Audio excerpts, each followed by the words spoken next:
Show. This is your host, Milos speaking. Thank you for joining us again this week. This is the big week.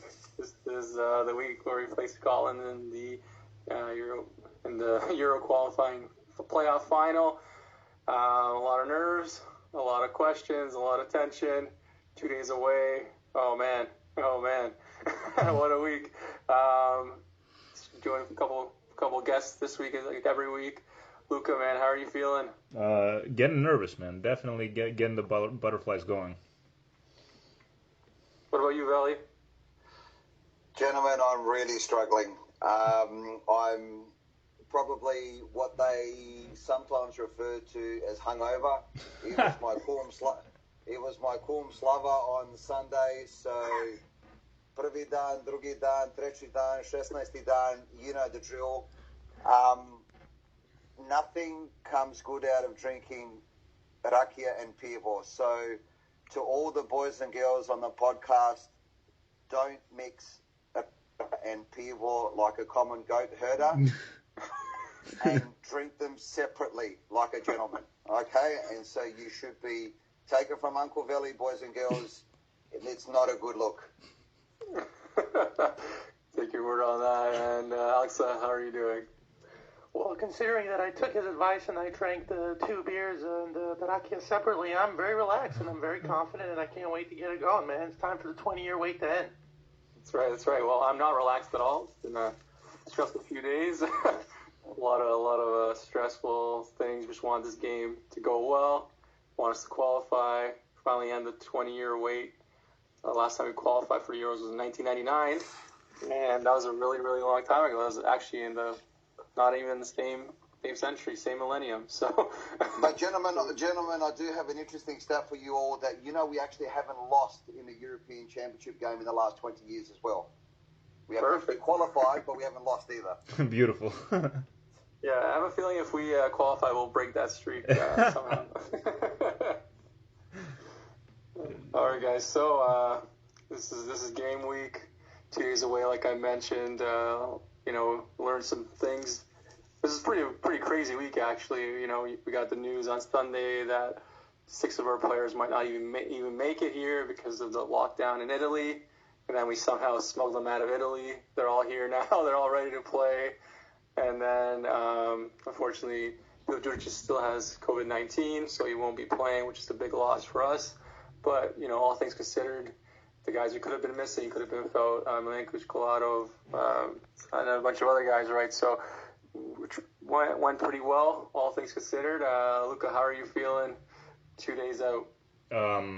I'm getting substantially nervous, man, as the hours are getting closer and closer to game day, and but also confident that we should get this victory. But once again, we all know it's Serbia, so that's definitely not a sure thing.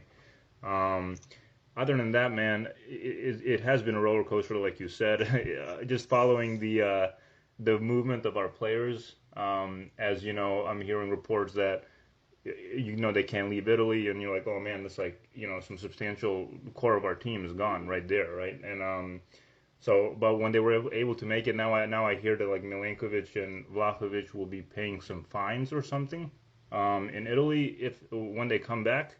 And if that's true, I think the Serbian FA should pay it for them just because they were troopers and got out of there just in time. But I am glad to see that we didn't take too many casualties, man, except for Djuric, obviously. But we're very deep, and I think we can definitely cover him, especially against a team like Scotland. And I think perhaps even starting, Milinkovic-Savic instead of Djuric in the starting lineup would help against a team like Scotland because of his physical ability. We all know Scotland's a physical team, and we need somebody in the midfield who can hang with them. But overall, nervous, but very, very excited for this game. Yeah, I was out on a patio on Sunday, enjoying a nice day with my girlfriend, and then I get a message on my phone. Yo, man, Sergei and 5 other players from Italy can't play against Scotland. I was like, what? Like, who says who? Like, what are you talking about? Right. Ruined my day, and then thankfully, Sergei, the smart man, already got out of Italy as soon as the Lazio game was over against Juve. He probably knew it was going down and Collado got out of Italy as well before that news was made. So thank God for our great smuggling skills and the hindsight of our FA and our players to get out of Dodge before it was too late and before they got trapped like some people are there right now. Veli, how are you feeling, man? I know it's been a long time coming. How's your week been? We're good, man. I'm thinking that the Italian COVID regulations are a little bit like their shopping hours. So they open when they want to and they close when they want to. And I think maybe their COVID regulations are a little bit like that. And possibly the fines they need to pay is to customs officials rather than to anybody else because they got out of the country. Listen, it's our time. Do you know what I mean? Like it's massively, massively our time. I don't think that we know that I've spoken about this quite passionately on the pod previously. I'm a massive Filip Juricic fan. The ability that he has, even when he was a young guy and got blooded into the national team under Siniša Mihajlovic, the fact that he's helped take an unfashionable Sassuolo team in the top half of the Serie A, even though they have fantastic shirts as well. I think that will be a great loss, but a loss that I think that we can plug up. I think that's also really important to know that, I think that's a loss that we can plug up. We've got options aplenty. SMS, Filip Kostic, even Vlahovic could all play in that position where Juricic played previous. So I just think that everything that could count against us could be mental and our psychological state on game day, on game night. If possibly Scotland get off to a good start, that could rattle us. I'm not saying that it will. If we get off to a fantastic start and don't have much to show for it, that could have an effect on us. But I think we need to respect Scotland like the wonderful footballing nation that it is.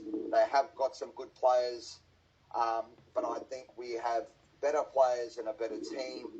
And I'm hoping that about 8:30 on Friday morning, which is probably about 2 o'clock on Thursday afternoon for you guys, we should be very much celebrating. I hope so, man. I hope so. I really, really do. We need this. We need this bad. Alex, less than 48 hours away from the big game. What are your thoughts? How are you feeling? Pretty relaxed, I would say. I'm feeling kind of similar to how I felt before the Costa Rica game in the sense that we're going up against a team that has a good run of form, like Costa Rica, that they made the quarterfinals of the previous World Cup before that game. Scotland has an 8-match unbeaten streak. We're going up against a team that likes to defend and sit back, but we're going into this game, I think, in a much better situation. I think that our fitness levels, I think in general, that the way the teams play, the way the team's been selected, I think definitely goes in our favor.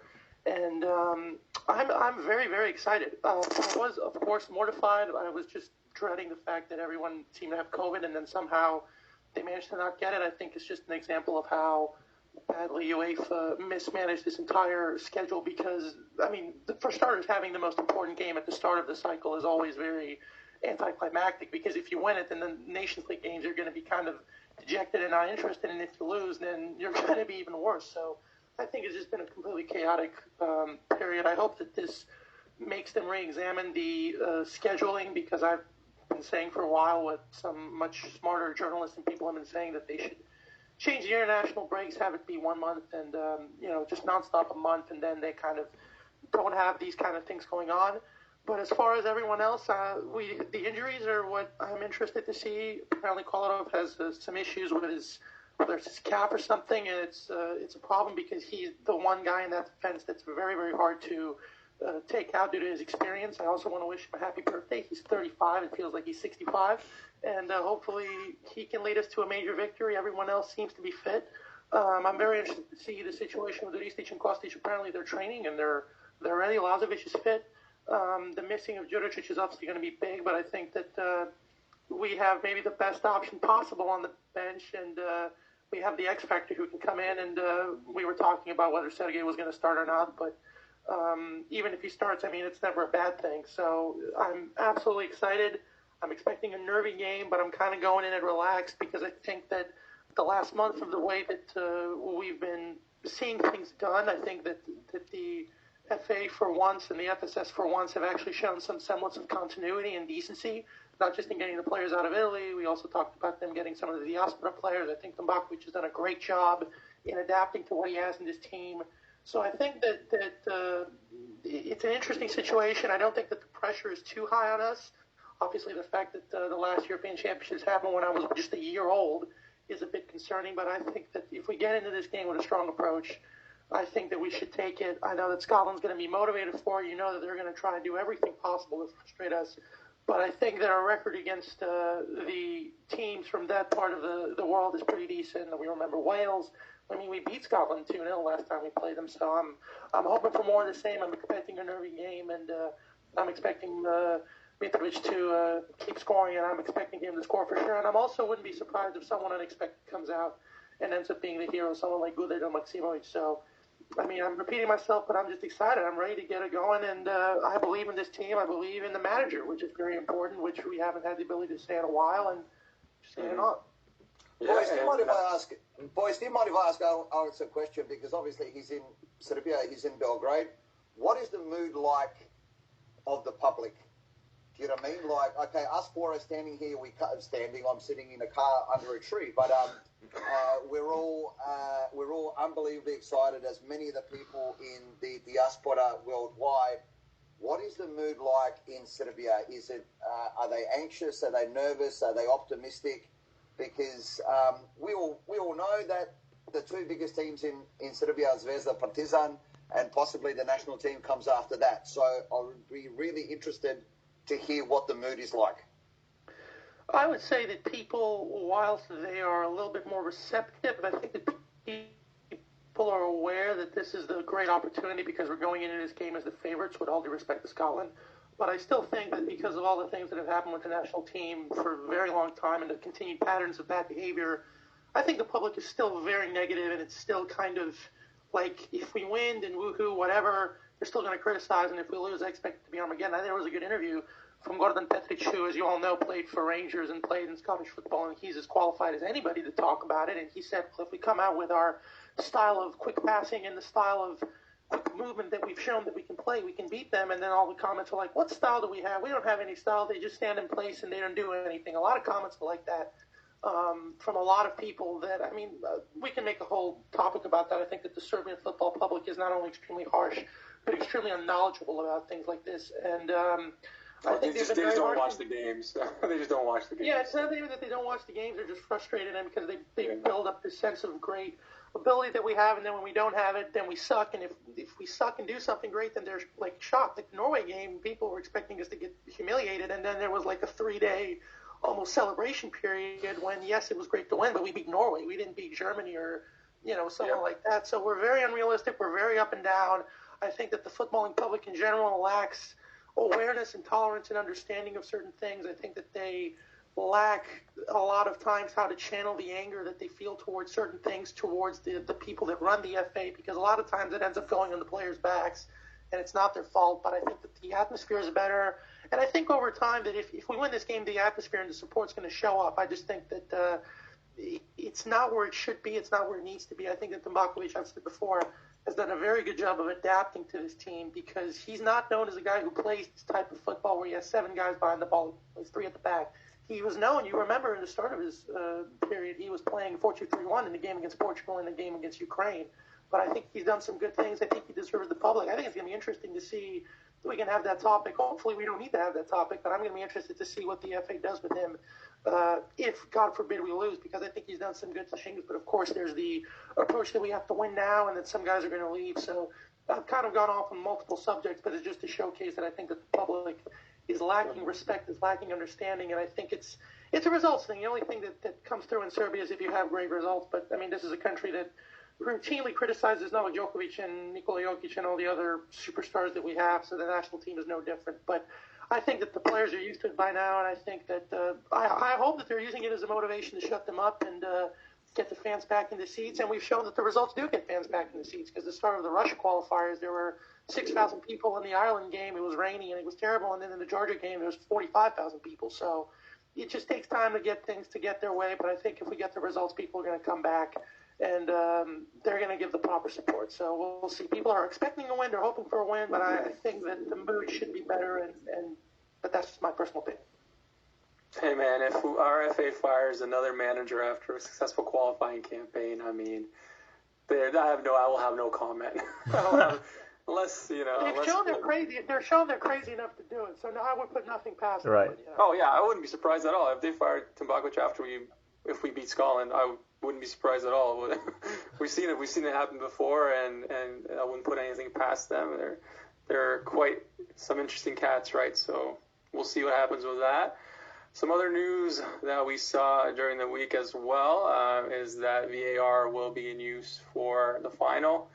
Now, it's not been used in any of our previous Nations League games, so I'm not sure why they're introducing it now. I guess it's because it's such a game of high importance to both FAs, and they don't want to take anything as a chance. But as we saw at the World Cup against Switzerland, VAR didn't really do shit for us. If anything, it had the opposite effect. Of course, a lot of it depends on the ref. And not VAR itself. Hopefully we never have to use it during the game, and it doesn't ever come into play, and the ref is able to control the game and see everything.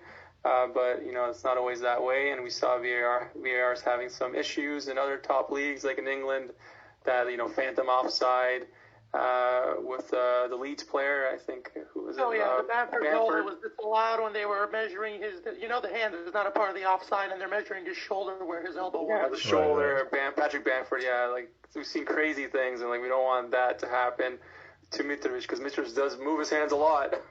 He does. Crosses and stuff like that. So he raises his hand. He's quite a vocal and the monster player. We don't want stuff like that happening. Luca, what are your thoughts about VAR, and do you think it'll play any role? My equation here is very simple, Milos. It's if VAR helps us, I'm all for it. If it doesn't, I'm against it, dude. But in all seriousness,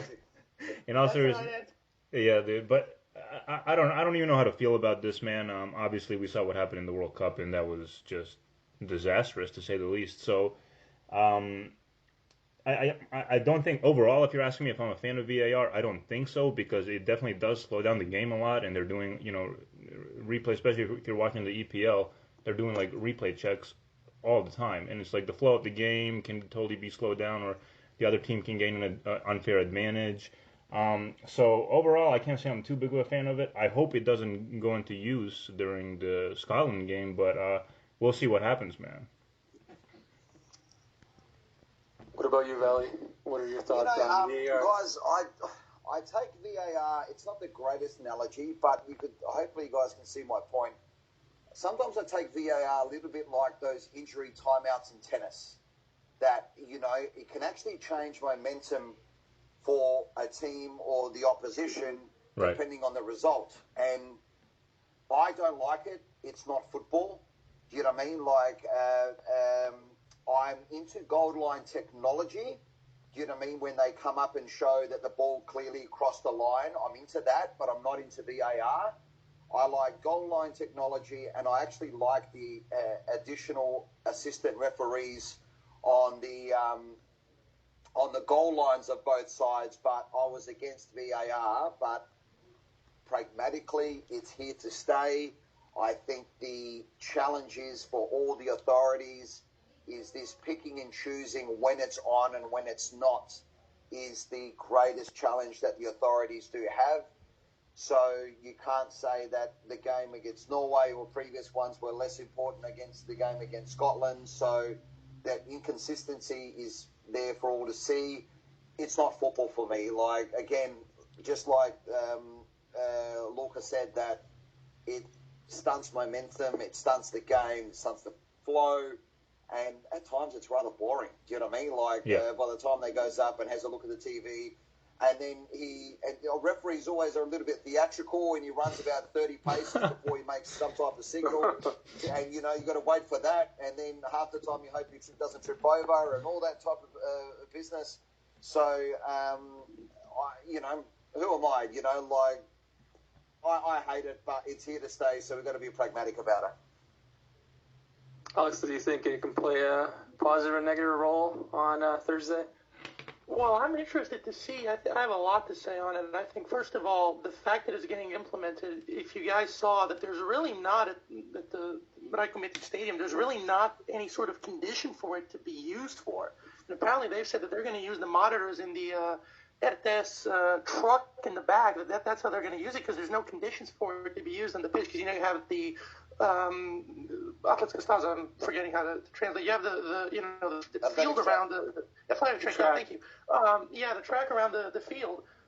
So you can't really. There's not a monitor you can put there. I think it's a very big indictment if you can't have it be used on the field for this game, because you remember that the story that the FSS was selling, that VAR is coming next year and it's going to be in every stadium.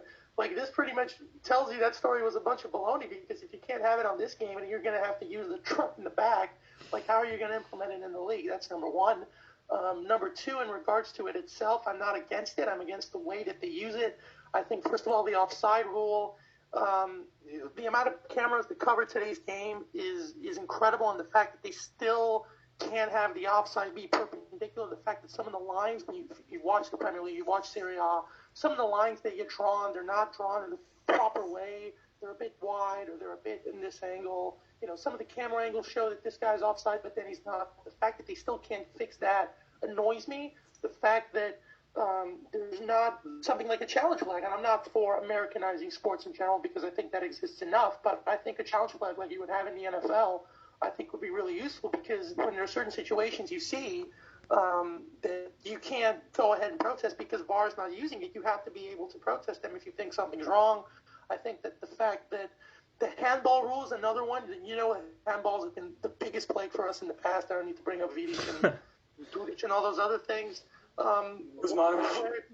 Yeah, Kuzmanovic and everything else. And, the fact that whether it's above the head or whether it's right next to me, there have been penalties where the hand is right next to the body and it's been called. So I think the way that they're using it is stupid. I think the fact that the UEFA cannot seem to understand that just because you don't have enough officials, that's not an excuse for you to make mistakes, because that's what their excuse has been. They said, well, we don't have enough officials, so we have to tolerate those and make mistakes.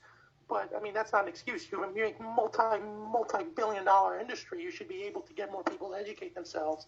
However, what I will say is that if there's one good thing historically that has taught us, is that in crucial games for us in our history, when Spanish referees are there, it usually ends up being pretty good, because Aranda, who was the official for the Yugoslavia-Croatia game, and Maksimir, and it actually turned out to be pretty decent for us. We went through, and the other Milinkovic was the official for Serbia-Germany, and he gave Klose the red card. The referee that's going to officiate this match was the referee for Zvezda Liverpool. So there's something to be said. I'm big on historic things like that, because they tend to repeat themselves. So I'm kind of confident in that sense. This referee is one of the better ones. I'm glad they didn't give us like Sonachak here or that Swiss, you know what, I'm not going to mention. But yeah, I'm not against VAR. I think it was necessary for a game like this.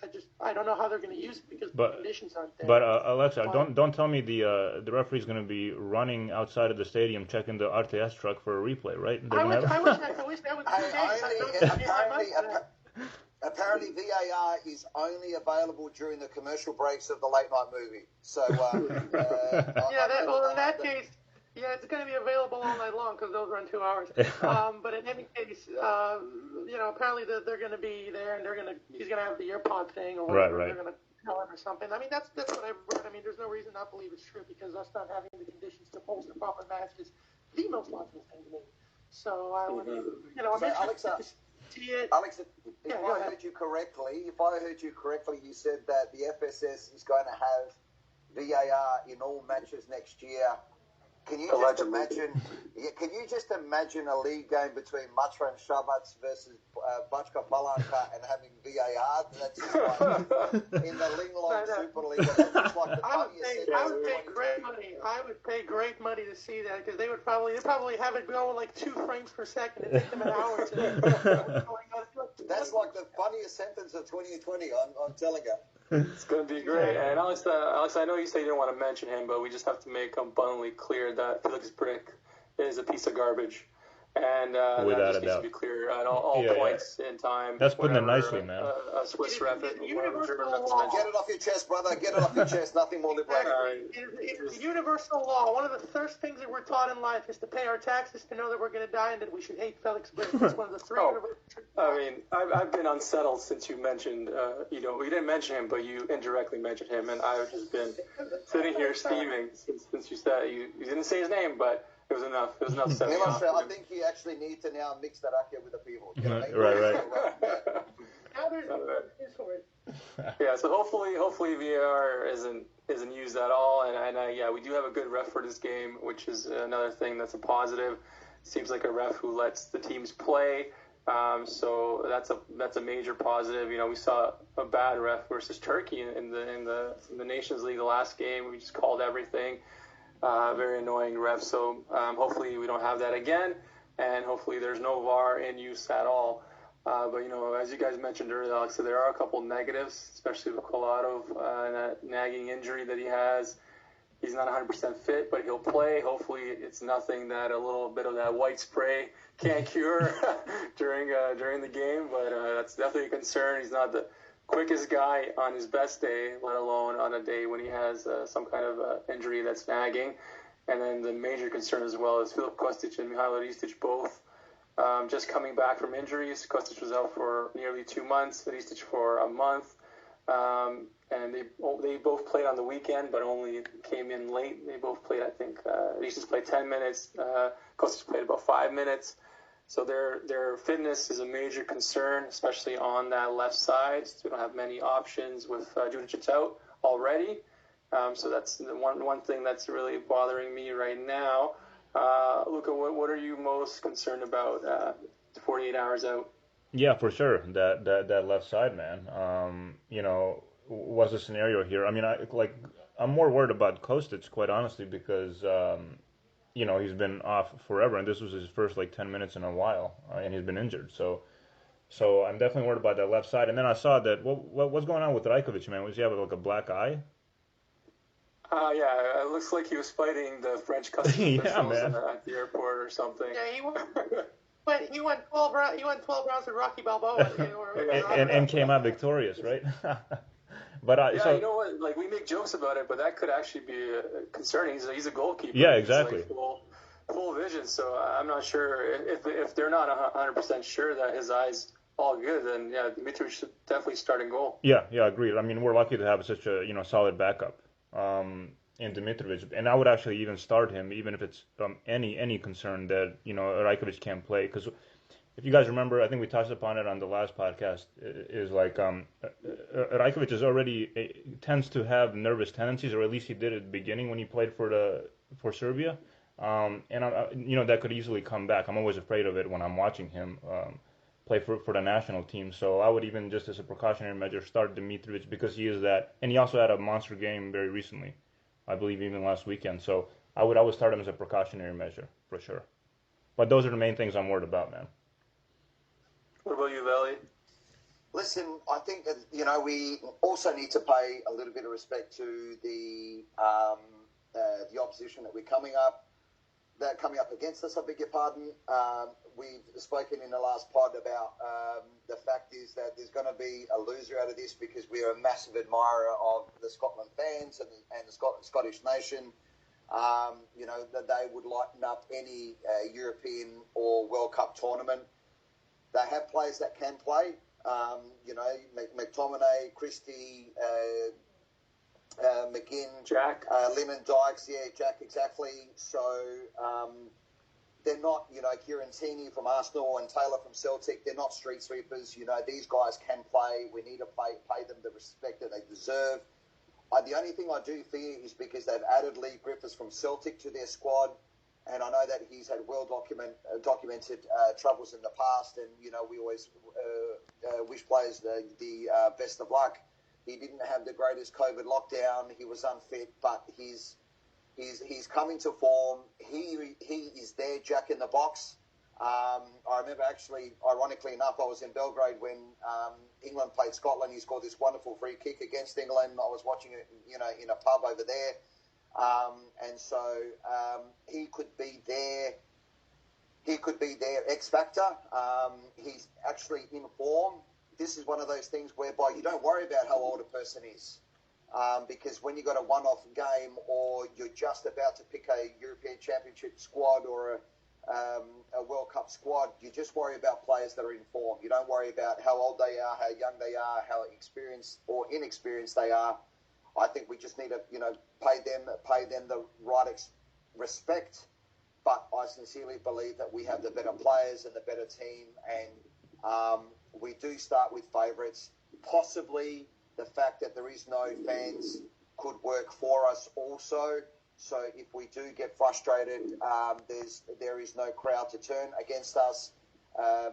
Conversely, there's no crowd to cheer us on should we need it. So I think actually no crowd is going to work for us.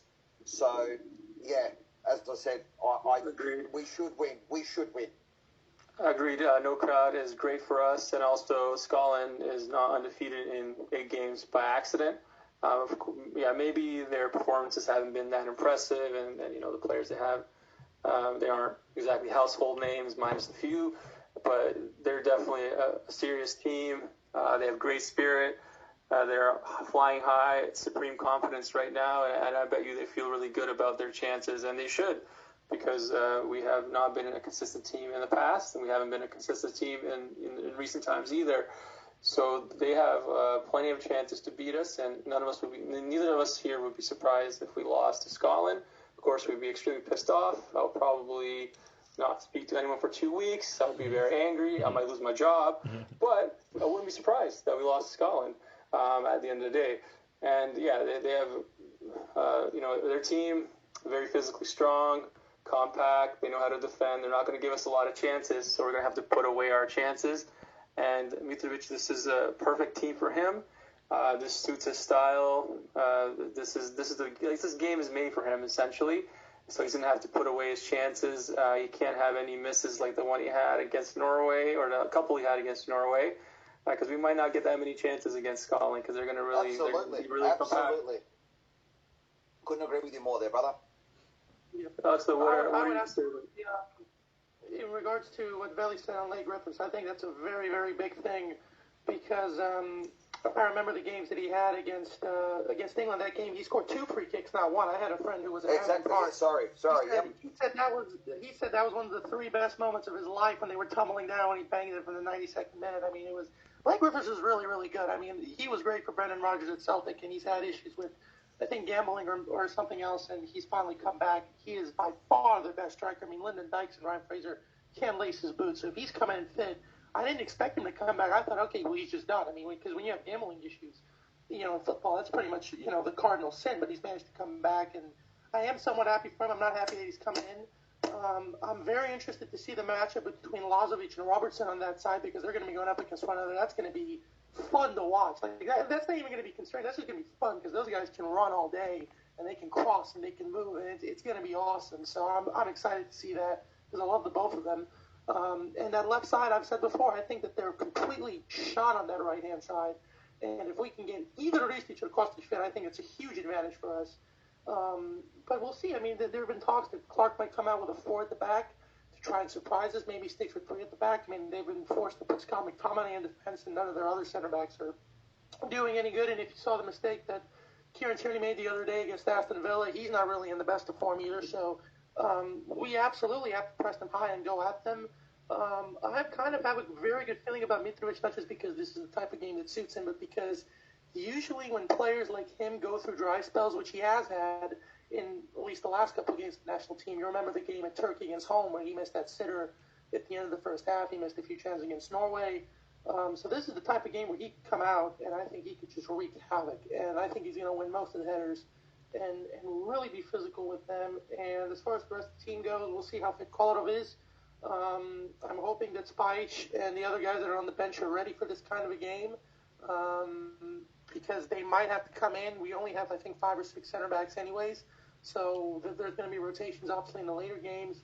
I do understand the worry about Rajkovic because of his eye, but I think he's shown in the last year that he's matured a lot and that he's become very serious and he's become very mature. especially in these kind of games, because his only issue really is the fact that he doesn't know how to play with his feet. I mean, if he did, he would be replacing Manuel Neuer, but he doesn't. Fortunately, he's not needed to do that for this team.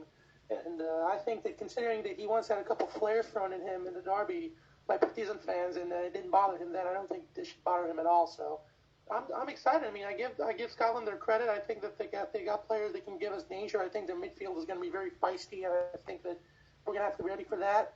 But overall, the thing that's going to win this game is physicality and intensity. We got to just outrun them, because if we do that, I mean, there's no question we have the more technically talented players. I think even Scottish fans would agree to that. So we just got to match their intensity, match their tempo, press them high from the start, which I'm usually against, but in these type of situations, I saw the Czech Republic games and I saw the Israel games, and they were able to have some really nice quick combinations against them. Players that are not as good as ours. So if we can just press them high and keep the ball in their half, I think that we should have our ability.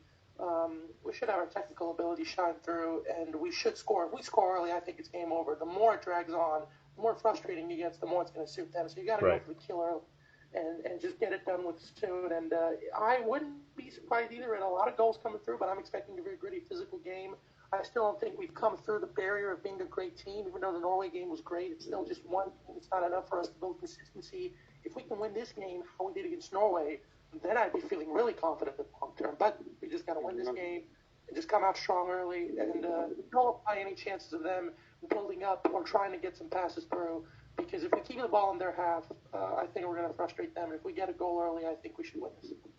Yeah, we need to score early. We can't let them get comfortable and cement their position and, control the flow of the game and the tempo of the game. We got to score early. We got to score quick. And we got to get one. I think we got to get one within the first 20 minutes, or it might be a long night. It might be penalties. And I do expect a scrappy game.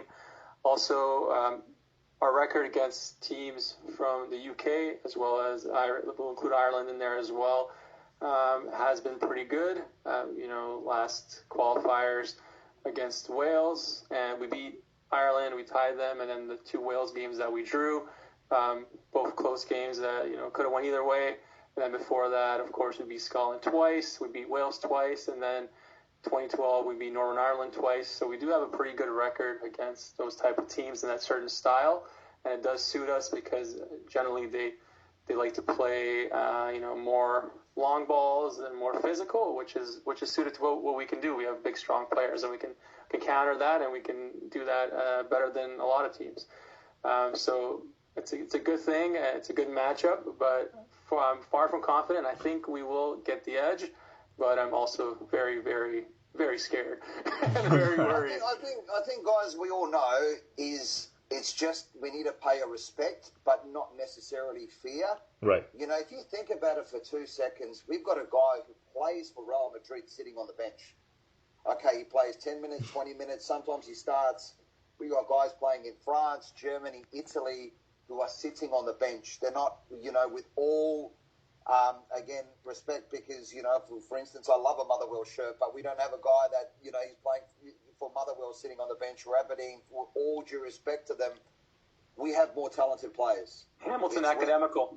Yeah, absolutely. I mean, like, as there's the shirts in reverse. But we just need to be in the right mindset, be in the right frame of mind, concentrate, especially at set pieces.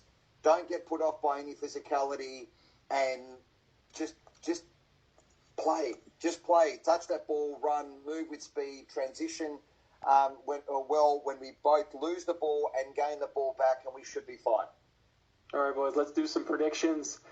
Luca, what about you? What do you predict for Thursday's game? Man, I'm going with a crisp 2-0 victory for Serbia, goals in each half. Who's going to score? Oh, man. Hey, I got Mitrovic and SMS. Okay. What about you, Valley? What are you feeling? What's your prediction? I think that we're going to win 3-1. I think that Mitrovic, SMS, and I think Vlahovic will come off the bench and score as well. Alexa? I've had 1-0 stuck in my head for some reason all week long, and a comfortable 1-0 win with us missing some chances. I expect either Mitrovic or someone from the back, Maksimovic or maybe Milinkovic or someone to come through and shine through. But I expect an early goal, a very physical game the whole way. But I've been seeing 1-0 all week, and truth be told, I don't really see how we can lose this game. I'm going in this with a lot of confidence, and time for Columbus. Oh man, you're scaring me. You're scaring me with your confidence. I think, my prediction, I think we will win 2-0 as well, and I think Mitrovic and Milinkovic will score. Milinkovic will score off a corner kick in the second half to put Scotland out of the game and to put us into the Euros officially. I don't want to jinx anything, but that's just how I feel. And for the Norway game, I had a feeling that SMS would score 2 goals, and he scored 2 goals. So I think I have the power. Let's hope so, dude. I think it's within me. So, man, where are you guys gonna be watching the game? Dude, I came down to my parents live in Virginia. It's 2 hours away from DC, so I came down to watch it with them. It's gonna be fun. On I think RTS is gonna have it. I assume, right? No, they're Who's not. I showing don't the think they're game? going to have it. I think it's Is it Nova N1? Heads. No, it's not Nova anymore. again. Nova Heads, yeah.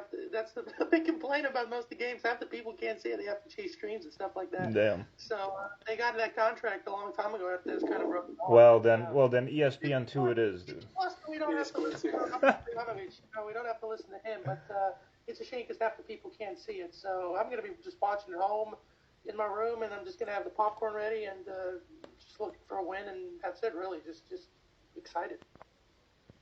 What about you, Valley? I know that I'm going to be nervous. I'm, again, really thankful for UEFA for putting the game on at 6:15 in the morning. But I know that I'm going to be nervous, and I'll probably get up and watch Georgia versus Macedonia anyway at 3 o'clock. So there goes my night's sleep.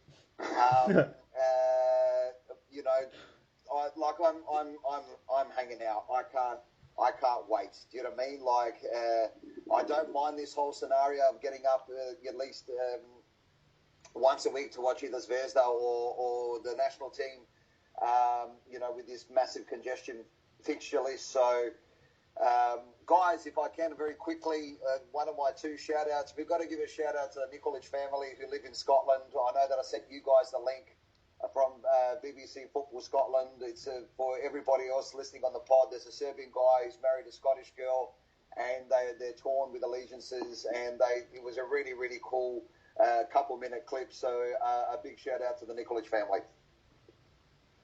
Saw that. That was great. And your other shout-out? Again, my other shout-out, you know that I can't help myself. So Football Club Belgrade is living for another week. We've got another playoff game this Saturday afternoon. It's actually one of those things, guys. It's a traditional diaspora game. So the 4 traditional clubs in Adelaide that came from diaspora all over the world were Belgrade, as I mentioned, Hellas from the Greek community. That's who we're playing on Saturday.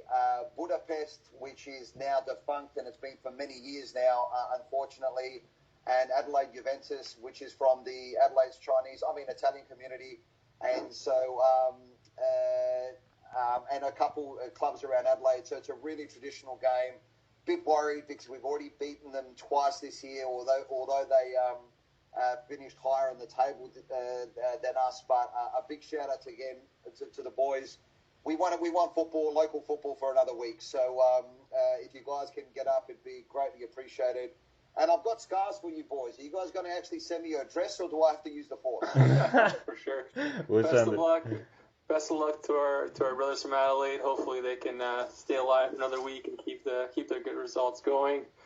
And best of luck to Serbia on Thursday. 2 more sleeps, 2 more nervous sleeps, 2 more nervous days. Not sure how I'm going to work this week, but I'll find a way. Working so overrated. Ask anybody in Serbia. Working is so overrated. I hear you on that. Oh, man. All right, well, hopefully we win on Thursday and you guys get to hear an amazing, happy, joyful post-game, or you're going to hear the most miserable, depressing post-game ever. We'll just talk about Zvezda. If the Serbia lose, we'll just talk about Zvezda and act like it never happened. Yeah, exactly. Or I can rant plan for 5 minutes on the Stevanovic transfer. Either way. Right. We'll fit it all. About transfer of Filip Stevanovic to Manchester City, and just forget about the national team for another couple of months before the next qualifying cycle starts, so we can get false hope again. That's right. All right, guys. So please make sure to listen to us. Thank you for listening this week, and please make sure to follow us on Twitter at Serbian Footy, and listen to us on YouTube at Serbian Football Show, as well as SoundCloud at the same name. Have a great week, and please God, let's win.